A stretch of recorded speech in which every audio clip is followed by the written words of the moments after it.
wasn't rising to the bait, so Thorson cast in another line. Fish. It's like a donk play. Raise when he's behind and check when he's ahead. The PokerStars Caribbean adventure last year introduced us to a new bunch of characters, one of whom was American James D'Ambrosio, straight off the set of The Sopranos and onto the EPT feature table. You knew I was going to the last 3 months? Yeah, I did. You're crushed, just full. You got nothing. I'm a redhead. Or Colin, double me up. Can he flip a coin to make his decision? Dragon, you think he's in trouble if he doubles me up? Hey, guys. To the viewer's horror and Kuykendall's relief, D'Ambrosio was sadly knocked out of the tournament a few hands later. Not all monks are like monks, but then not many monks play poker. Never interrupt a monk's train of thought. 3, 2, 1, cue Andy.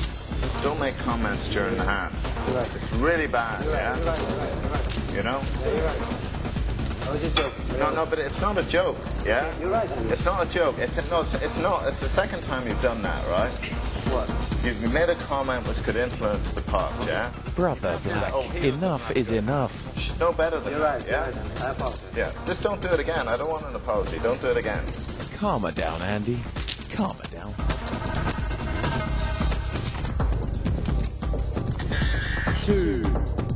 Yet another Swede in the equation. Magnus Peterson always seemed like such a nice chap until PokerStars team pro Bertrand Elke Gropelier got on the wrong side of him. A climactic hand saw a Peterson double up. All in. I call him. Yes! Yes! Elke devastated. You're gonna play bad aces. Peterson's advice? Priceless. Great advice too, as Elke became $2 million richer a year later at the PCA. Come on, Elke, give us a smile. Okay, who remembers this guy? Pretty sure Mark Goodwin does. Without a doubt, the outright winner in its field was this little feud we chanced upon in Dublin, Season 3. Camera! What's your name? What's your name? Mark and me, we're going to go all in next time it's my big blind without looking. Not even Roland DeWolf's attempted gagging could keep Adebayo the Englishman quiet. Go on, give me some more chips, Mark. It's great playing with you, baby. Yeah. I do believe it. Are you a pro, Mark? Am I put a pro on tilt? Good, raise me every time. It's wonderful. I love poker. I love myself, in fact. Still, let's go.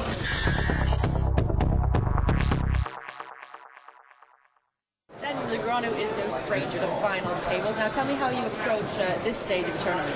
Well, you know, it depends so much so on how many chips you have. If you're the chip leader, you have the luxury of kind of sitting back, let the others knock each other out, don't do anything stupid, continue to chip up. Of course, if you're on the shorter end, it's time to make a move, yo. You know, you really got to start moving around and making some moves and get yourself back to, you know, respectability, if you will. As the tournament progresses, though, when it's 5 or 6 handed, then everybody's got to move. You know, the play escalates as far as speed goes. It just gets really fast. Jam, jam, jam. Okay, we should be expecting lots of fast action here, so let's go take a look.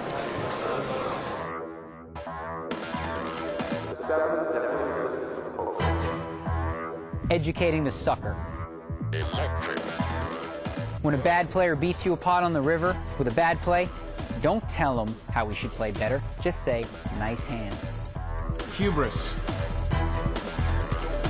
Hubris means like a false sense of pride, you know, a belief in yourself that goes beyond what is real. I deserve to hit this. And this is an endemic disease in the poker world. Well, the biggest hand you've ever seen in your life, swear to God. No matter how good a player is, they always think they're better.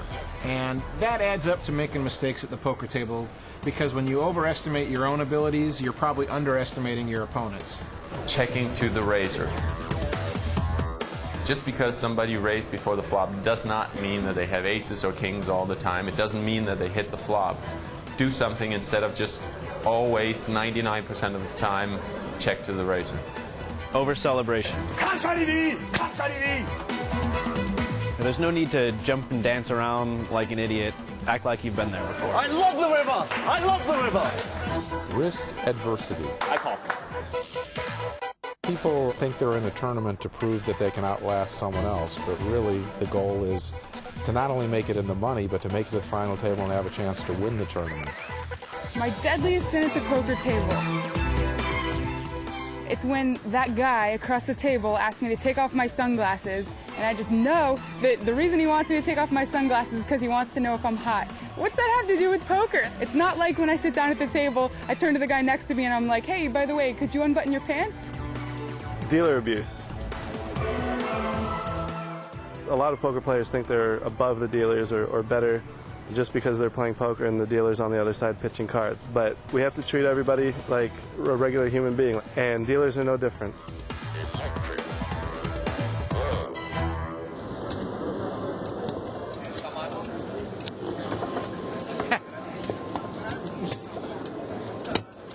What a great season coming up for you here on the EPT. Yeah. The next stop is in London, 1st to the 5th of October, and of course you'll be able to join us for the final 2 days on EPT Live right here. It's just a £20,000 buy into the High Rollers tournament on the 6th of October if you'd like to slip that one into your schedule, or better yet, relax in your lounge and watch it with us. Start us off London again this time. Are you coming to London, Daniel? I will be in London. I'll be in London for a while. Definitely playing the EPTs for sure. The High Roller event should be fun. Yeah. Hopefully we get about 60 or 70 players. It's a big buy-in, obviously. You can raise it to 103,000. It'd be nice to see some really kind of top quality. Well, you will. play. Whenever you have a field that's got a really high buy-in, you limit the field in a sense, and what that does is it elevates the scale, the actual skill level of the play, because the tables are usually made up of like maybe 7 or 8 pros and 1 or 2 maybe not pros. Right. A typical EPT, you might see 2 to 3 pros at a table and then some amateurs, and just the necessary skill set is completely different. All in from the button. Well, here's the all-in from Martin Nielsen. He folds to small. Well, he's definitely going to get called here. Jason Mercier made it 103,000. It's only about 250 more. Jason says he's going to call. He's got the red 10s this time. 10s versus... He's got the ace, deuce of diamonds. Ace, See, deuce I don't of like diamonds. this That was play a at all. weird play That's by Martin actually, Nielsen. I'll be honest with you, that's an awful play. You know, Martin Nielsen... He has no product equity there. No, and not only that, even if Jason Mercier has 10 jack suited, he's 50-50. There's no hand with ace deuce you can ever be a big favorite over. That's a mistake right here. A little bit frustrated maybe from losing. Yeah, I was just going to say, I wonder if he has actually got over that frustration. He looked frustrated earlier. Just giving up, really, to make that move with ace deuce. Maybe because he lost to the ace deuce. There you go. Looking for some calm, reverse calm, or whatever you want to call it. Needs an ace. There's or running deuces will do it. That would be pretty sick. This is an a lot more outs. Gives him a couple more outs. He's got the deuce or the ace now. Deuce or an ace for Martin Nielsen to get out of this. Otherwise, he's going to finish 8th. Needs the miracle. Doesn't happen for him. Martin Nielsen is our 8th place finisher. He's going to pick up 119,000 euros for his trouble. Well, I'm going to be completely honest here and say that I definitely didn't like the ace deuce play. And frankly, even though he was right with the 2 10s, in the long run, when he called there and Jason Mercier doubled up, I don't know that I loved his call with 10s. So he made 2 suspect moves. One of them he was dead on right. This second one here, he was clearly wrong in making the move with ace deuce. He could have waited to, and you know, frankly, if nobody raised, he could have moved all in blind the next hand. That would have been a better play than the one that he made. Jason Mercier was his nemesis.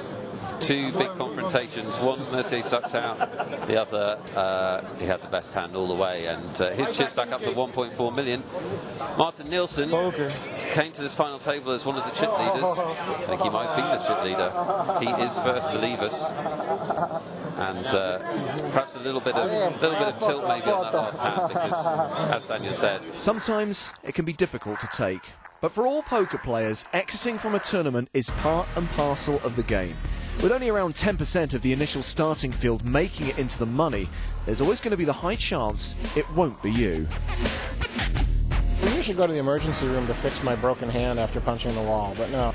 I'm usually in a bad mood for 30 seconds to maybe 5 minutes, something like that, and then I'm fine and it's no big deal. I don't see how anyone who's played as much as me or more could still be getting really upset when they get knocked out of a tournament. It's not something you really prepare for, but it's always good to have a plan B, just in case. I like to do scuba diving, I like to watch movies, I like music, to spend some beach time, or at least maybe a jacuzzi. Go do a little jet skiing. I've been to the gym a few times, the spa, the pool. Some scuba diving. They have cool water slides here. I wish I could read a book sometime in my life. I think we got a jacuzzi somewhere here.